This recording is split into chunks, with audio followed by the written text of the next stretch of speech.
நான் ஏரிக்கர மேலிருந்து 8 திசை பார்த்திருந்து ஏந்திழைக்கு காத்திருந்தேன் காணல்ல.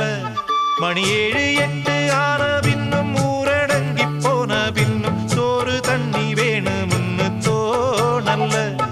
என் தெம்மாங்கு பாட்ட கேட்டு தெங்காத்து ஓடி வந்து தூதாக போக வேணும் அக்கறையில.